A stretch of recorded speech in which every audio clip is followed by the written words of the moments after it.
Okay, here we go after a long time in a wet wing.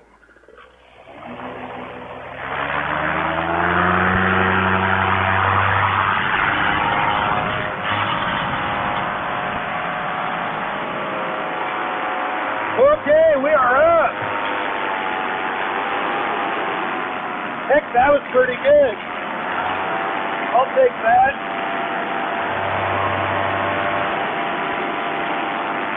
All right. Yeah, look at this morning. Okay.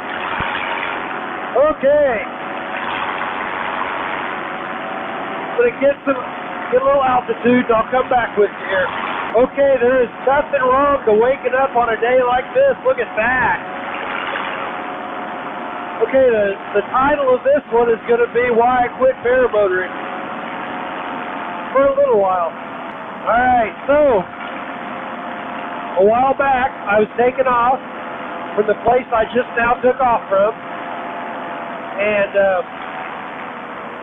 yeah, I lifted off. Everything seemed good, except when I took off, there was a little tug on my wing. It just didn't feel right. I kind of stuck in place for a minute, for just a second. And then it released, and I had a good takeoff. No big deal. I flew around. I landed.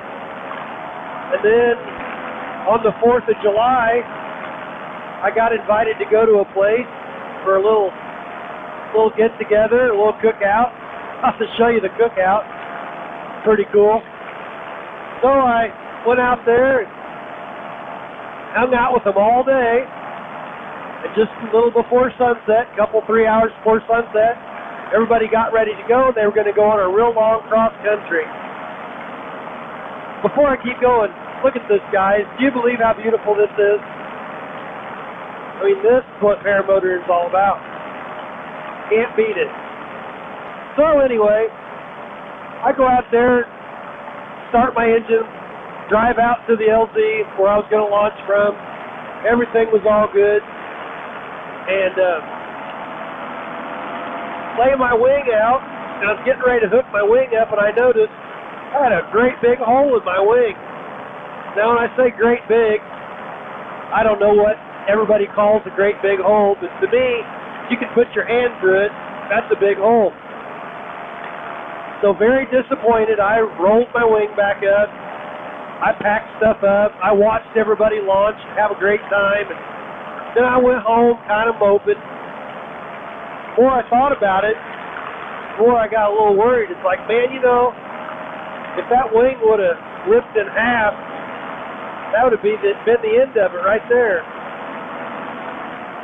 It's like, maybe I should, rather than just patch it with tape like I normally would, what most people do, maybe I should send it off.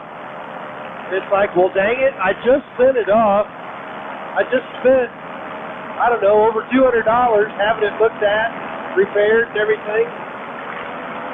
I can't keep spending money on this thing. Because last year, you know, I did the engine maintenance. I did the 100-hour engine maintenance, which cost quite a bit of money. I think it was around $3 or so. Shortly after that, I replaced my harness. It was expensive. Then I sent my wing off. To me, that was pretty expensive. And I don't make a lot of money, guys. I mean, I'm a one-guy construction company, so I'm not making tons of cash. So I got to thinking, you know, I really need a reserve. That's $1,000. If I do get one, I'm probably going to get a Blackhawk. I know lots of people give Blackhawk a hard time about stuff, but they are, you know, they're reasonable price. They have decent stuff. The old engines they had were garbage. They don't even use those anymore, I don't think. So I thought, well, I get me about an $800 reserve. Man, I just hate to spend that. Like right now, I'm at 227 feet. If that engine or if that glider ripped in half, and I threw it out immediately, it might open before I hit the ground. But if I hesitate for even a second, I'm going to hit the ground hard enough to die anyway. So unless I'm up there flying high, a reserve just doesn't do you any good. And that's not how I normally fly. So, I bought me some tape. I patched up the wing. I thought about it long and hard. I thought, you know, I love doing this. As long as I don't break stuff, I got everything going. It shouldn't cost that much to keep going. Just gas. I do enjoy it. I've already got two more fly-ins scheduled for the end of the year, so I'm like, man, I just better go ahead and fix it. So I fixed it. Then I've been waiting for the perfect day, and it's been since 2000 and I think they said 12 since it's been 100 degrees in our area. And wouldn't you know it, this week has been 100 degrees several days, I think. The feels like temperature, the humidity was like 115 or some crazy thing. So I wasn't going to get out there and half die before I got in the air.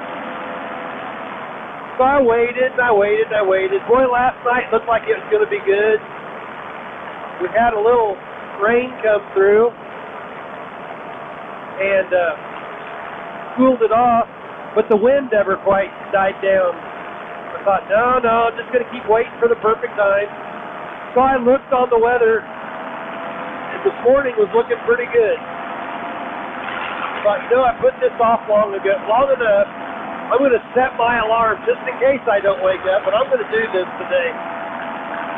I woke up and came out, and it's like, oh yeah.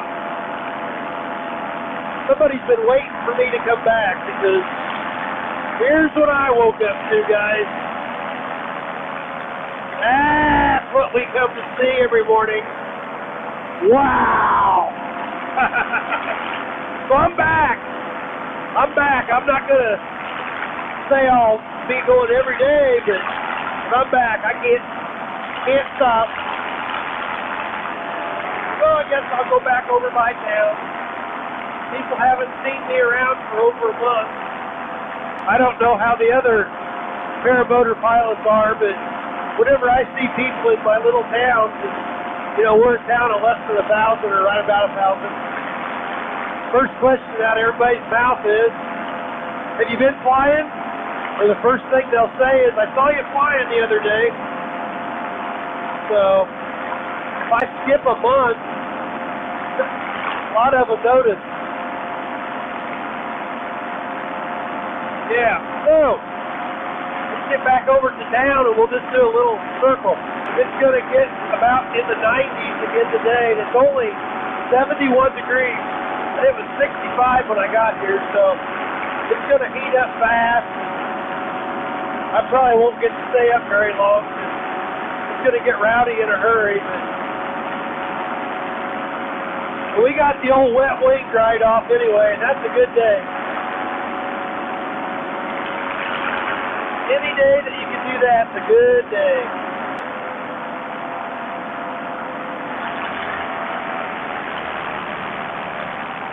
I don't see any big holes. That's a good sign. You can tell the ground's starting to heat up already. What's going to help me is it's really wet. It'll take a while to burn that dew off. Once it's off, man, it's going to be game on. We're going to have thermal city here. So yeah, it's great to be back, guys. Sorry for the long pause. I kind of got a little freaked out, I won't lie. So it kind of works on your mind a little bit. Everybody's going to die somehow. I think my worst fear of dying is dying of something stupid. You know, if I have a heart attack or if I'm working and something happens, well, that's just the way things go. But if I fall out of the sky because the string's broke, that's going to look pretty silly on the old tombstone. If I get ran over by my own truck or something, you know. something stupid. Get hit by a meteor or something like that, well, it was just your time. Yeah, that 90 and 100 degree stuff, that's hot. That works on an old man like me.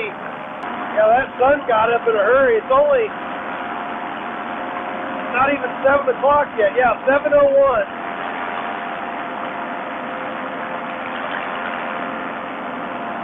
Think it's going to get rowdy. Oh, crap. Yeah, it's going to get rowdy. That's the problem with coming out in the morning. Starts off smooth, ends up rough. Well, out in the evening, if you can handle it the way it starts, it should get smoother normally. Well, even if I'm only up here a half an hour, that's something. I made it back. Wow. Now we're getting rocked. Not sure what's here, but I just don't think there's any wind yet.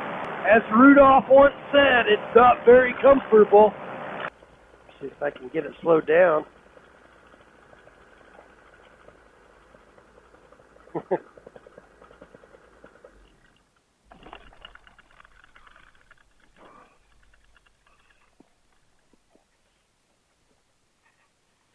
Right on the gravel, so it's not even in the grass. Look at that. Didn't drag it.